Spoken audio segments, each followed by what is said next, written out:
encontrarnos nuevamente aquí en el corte informativo de Justicia TV, el canal del Poder Judicial de la Federación. Soy Citlali Pérez y en la próxima media hora le presentaré la información más relevante de este lunes 11 de agosto de 2025. Pero antes agradezco el apoyo de Osiris Rostro en la interpretación en lengua de señas mexicana. Ahora sí, comenzamos.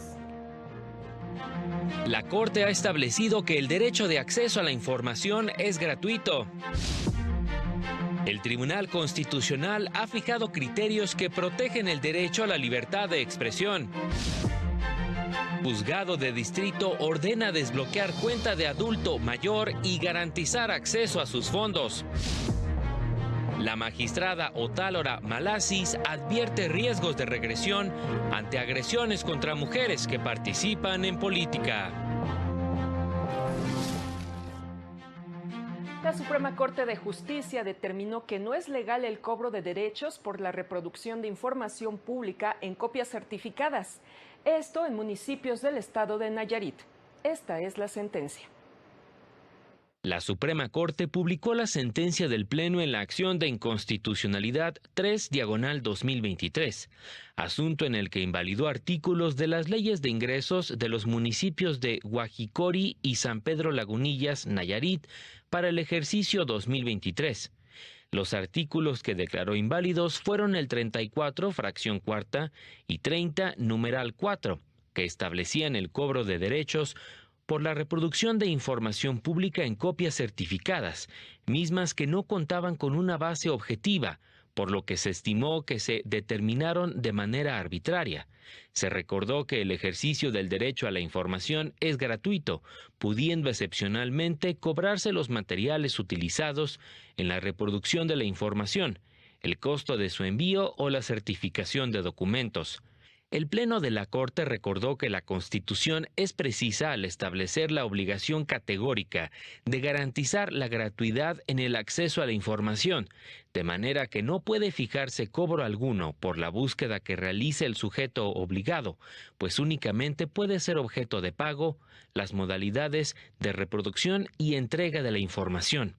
Al no motivar de manera objetiva y razonada el cobro de información pública en copias certificadas, el Pleno determinó su invalidez. Con información de José Luis Guerra García para el canal del Poder Judicial de la Federación. La primera sala estableció que las manifestaciones externadas en una columna de opinión publicada por un periodista merecen protección constitucional si cumplen con el estándar de veracidad en su modalidad de sustento fáctico suficiente. Recordó que la libertad de expresión es un derecho fundamental que ampara dos vertientes, la libertad de información y la de opinión. En el caso de la vertiente de información, se refiere a la transmisión de hechos considerados noticiables que sean veraces e imparciales, es decir, que provengan de un razonable y recto ejercicio de investigación y comprobación que se apegue a la realidad. En tanto que la opinión protege las manifestaciones de ideas y juicios de valor, mismos que no requieren de una demostración de exactitud o veracidad, y en tanto versen sobre temas de interés público, deben entenderse protegidos por la Constitución. La sala explicó que para determinar si gozan de dicha protección, debe verificarse si los hechos son de conocimiento público o pueden ser verificados, o si los hechos se introducen por primera vez en el propio discurso, construidos a partir de la propia opinión, y no los puede verificar el lector. En ambos casos se requiere de un estándar de veracidad, es decir, que tengan un sustento fáctico de lo que se informa, o sea, que se trate de hechos públicos o que el autor proporcione información completa y suficiente para que la audiencia conozca los hechos y su opinión. En caso contrario, el juzgador podría concluir que existe real malicia cuando la opinión se construye sobre hechos que no pueden ser verificados por la audiencia y se difunde a sabiendas que es falsa, o bien cuando se publica con total negligencia sin haber realizado una mínima diligencia para comprobar su veracidad. En más temas, la segunda sala determinó que el juicio de amparo para impugnar la determinación del ISSSTE que suspende, modifica o restringe la pensión debe sujetarse a los plazos establecidos en el artículo 17 de la Ley de Amparo. La sala precisó que si bien el derecho de un particular a reclamar la pensión o modificación de la pensión previamente otorgada no prescribe, ante la respuesta o falta de negativa de la autoridad, las personas interesadas deberán ajustar la presentación de su demanda a lo previsto en el artículo 17 de la mencionada ley, que es de 15 días, salvo ciertos supuestos. La sala explicó que la imprescriptibilidad de la pensión tampoco aplica respecto de los montos vencidos o sus diferencias, que correspondan a cantidades generadas en un momento determinado y no cobradas cuando fueron exigibles, ya que la acción para reclamar el pago de las diferencias vencidas sí está sujeta a la prescripción contada a partir de que éstas fueron exigibles en términos de la legislación exigida. Un juzgado de distrito otorgó la protección de la justicia a un adulto mayor al que le fueron bloqueados sus recursos económicos por supuesta inactividad bancaria. Jesús Daza con los detalles de la información. El juzgado tercero de distrito con residencia en Colima determinó que un banco actuó de manera indebida al bloquear el acceso a los recursos de un cliente por supuesta inactividad de la cuenta, conforme a la Ley de Instituciones de Crédito, sin tomar en cuenta las limitaciones físicas del afectado debido a su avanzada edad. Por estas razones, le ordenó desbloquear y restituir los fondos de la tarjeta de débito del afectado. Además, deberá pagar los intereses legales correspondientes durante el periodo que no pudo disponer de su dinero, lo que aconteció desde septiembre de 2024. El adulto mayor de más de 90 años detectó el problema al acudir a comprar medicinas y su despensa, pero su tarjeta no fue aceptada, por lo que acudió al banco en donde le informaron que la tarjeta no estaba bloqueada, pero que tenía que reactivarla mediante sus datos biométricos, lo que no fue posible debido al desgaste natural de su piel.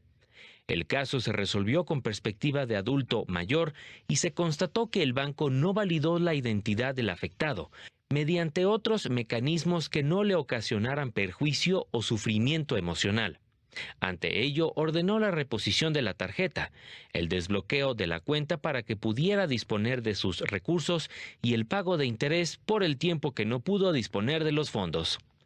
Con información de José Luis Guerra García para el canal del Poder Judicial de la Federación.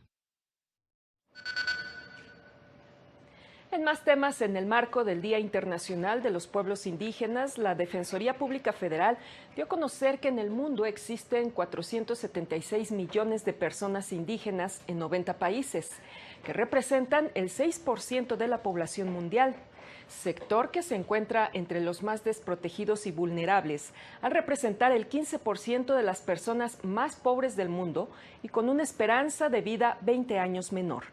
En el caso de México, existen 23.2 millones de personas que se autodefinen como indígenas, de las cuales el 28% declaró haber sido víctima de discriminación. 7 millones hablan alguna lengua indígena. Recordó que la Defensoría Pública Federal cuenta con 130 personas servidoras públicas hablantes de alguna lengua indígena, comprometidas con la protección de los derechos de las personas que pertenecen a este sector de la población y para garantizarles el acceso a la justicia. Esto con el fin de proteger sus derechos individuales y colectivos para construir un futuro sostenible y justo, que incluya el derecho a la vida, la integridad y no discriminación, así como sus derechos sobre territorio, lengua, cultura y religión. Y el Consejo de la Judicatura Federal dio a conocer que la organización X, Justicia para las Mujeres, cuenta con un programa de apoyo para personas en situación de vulnerabilidad, con el que busca garantizar su derecho de acceso a la justicia. A través de dicha estrategia, han apoyado a mujeres liberadas de prisión, mujeres mayas en Yucatán, mujeres trans y mujeres con discapacidad. La directora de la organización, Fátima Gamboa Estrella, indicó que lo que han aprendido en estos 13 años de experiencia es que la justicia va más allá de una institución o de lo que te proporciona el Estado. La justicia comienza desde que las mujeres comenzamos a organizarnos, a espejear nuestras historias de vida, a construir desde nuestras experiencias en cuerpos propios. Todas estas necesidades, todas estas experiencias se traducen en exigencias de justicias desde abajo y con la diversidad de mujeres para transformar las políticas, las leyes y las instituciones. Calurosa pero nublada tarde en la zona centro del país. Se esperan lluvias fuertes para la tarde-noche. Tome sus precauciones. Nosotros hacemos un corte y volvemos.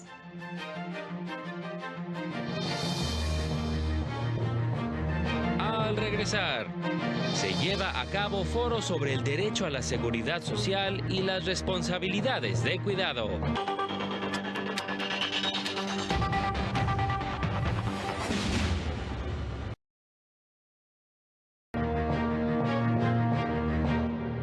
3 de la tarde con 11 minutos. Gracias por continuar con nosotros. Mario López Peña nos tiene información sobre el Encuentro Internacional sobre el Derecho a la Seguridad Social y las Responsabilidades de Cuidado, que organizan el Centro de Estudios Constitucionales de la Suprema Corte y las Casas de la Cultura Jurídica. ¿De qué se trata, Mario? Adelante con tu reporte. ¿Qué tal? Es un gusto saludarles. Laura Pautasi, académica de la Universidad de Buenos Aires, hizo un llamado a transformar el derecho del trabajo, de la seguridad social y de los cuidados, donde el hombre no sea el eje. De esta forma, dijo, se abren caminos para proteger y garantizar de mejor manera los derechos de millones de personas. Escuchemos parte de lo que dijo. Androcéntrico del derecho al trabajo todavía sigue bajo esa matriz de un trabajador ideal varón que no existe. No existió nunca y se construyó, y menos ahora. Repensar los estereotipos, repensar socialmente. Las mujeres parece que cuando se dedican al trabajo de cuidado son mantenidas y no hacen nada. En conferencia inaugural del Encuentro Internacional sobre el Derecho a la Seguridad Social y las Responsabilidades de Cuidado, la académica subrayó que una de las bases de esa transformación está en la opinión consultiva emitida recientemente por la Corte Interamericana de Derechos Humanos sobre los cuidados. Podemos recuperar a la seguridad social no como una promesa de que nuestro futuro, eso que tanto nos preocupa y que necesitamos arreglos colectivos, sino que nuestro presente puede tener un mejor transcurso para garantizarnos un futuro mejor.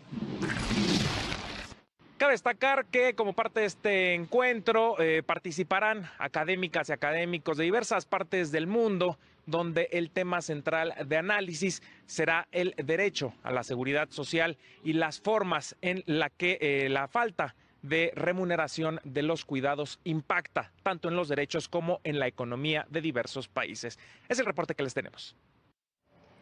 Muchas gracias, Mario. Que tengas muy buena tarde.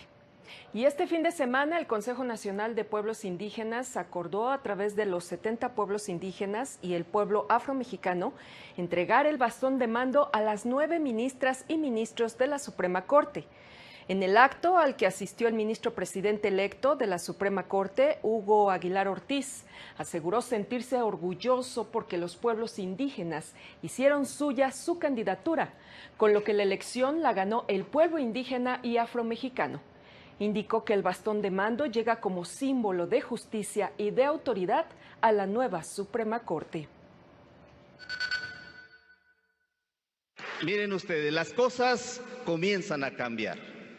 Antes solo se asumía que la justicia era occidental y todas sus categorías, todos sus valores y todos sus emblemas eran de ese corte. Hoy el bastón de mando va a llegar como un símbolo de justicia y de autoridad a la nueva Suprema Corte de Justicia de la Nación, y eso se debe a la existencia, a la resistencia y a la lucha de los pueblos y en particular de todas y todos ustedes.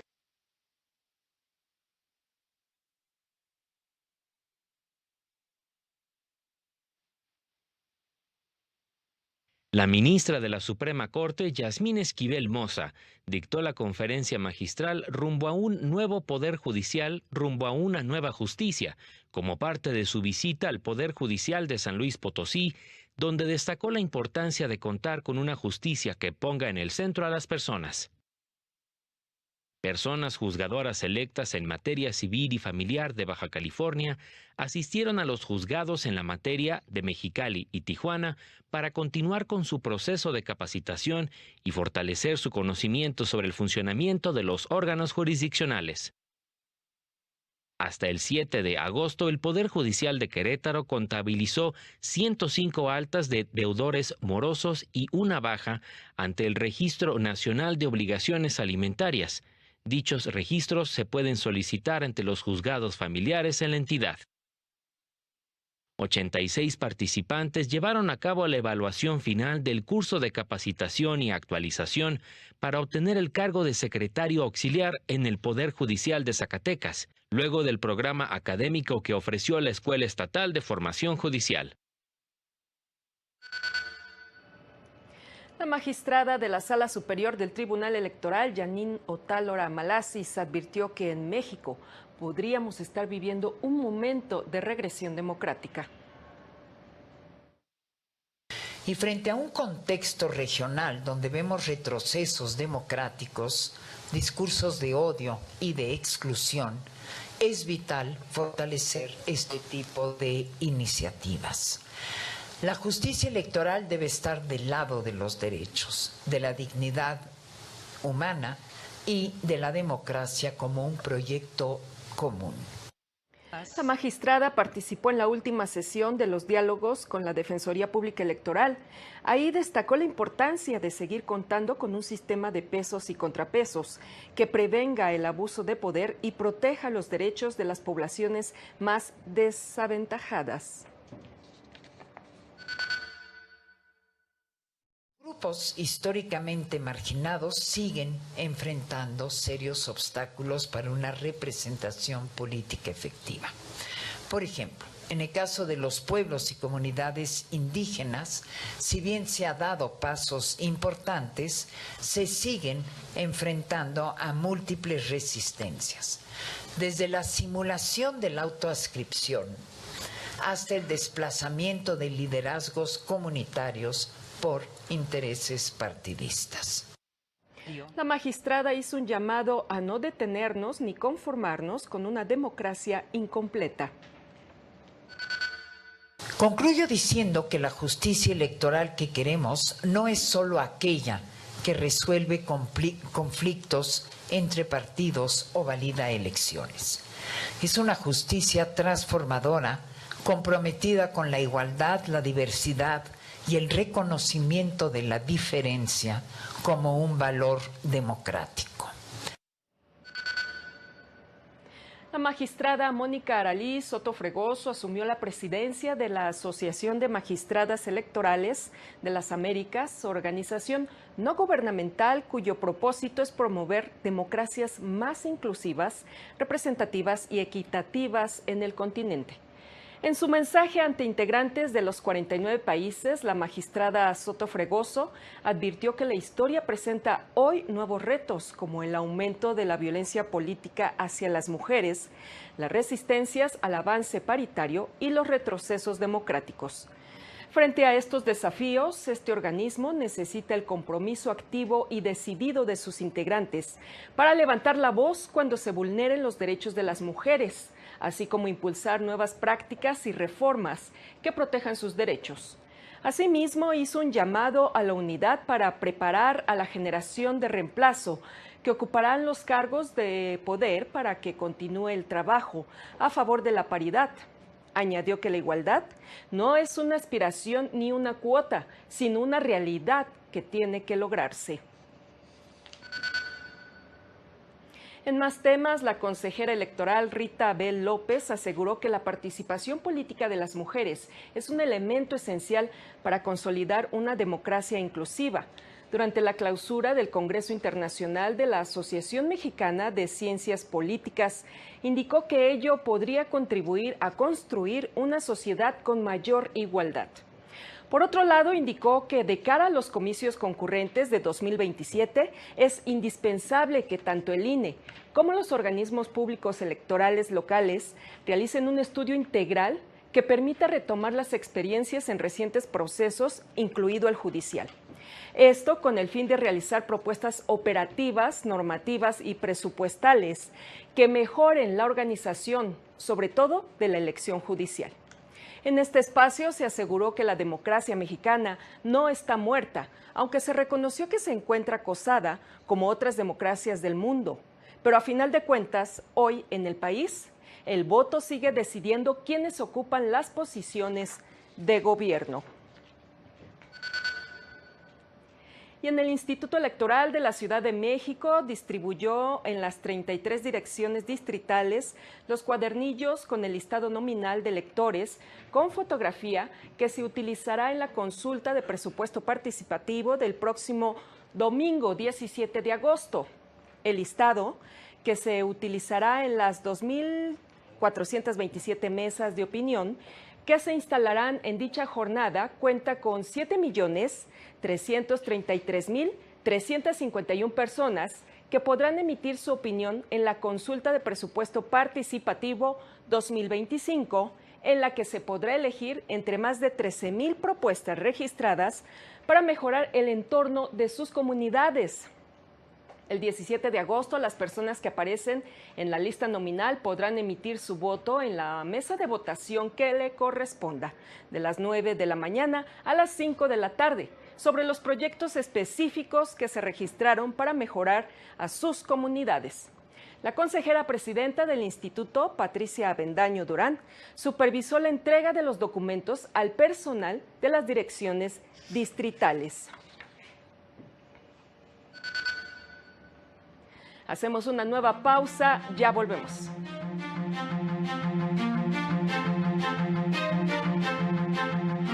Más adelante, se puso en marcha la 16ª Feria Nacional del Libro Jurídico del Poder Judicial de la Ciudad de México.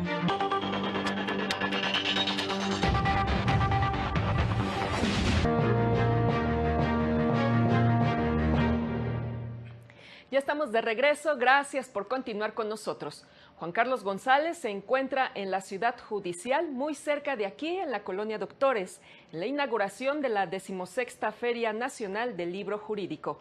Adelante con tu reporte, Juan Carlos.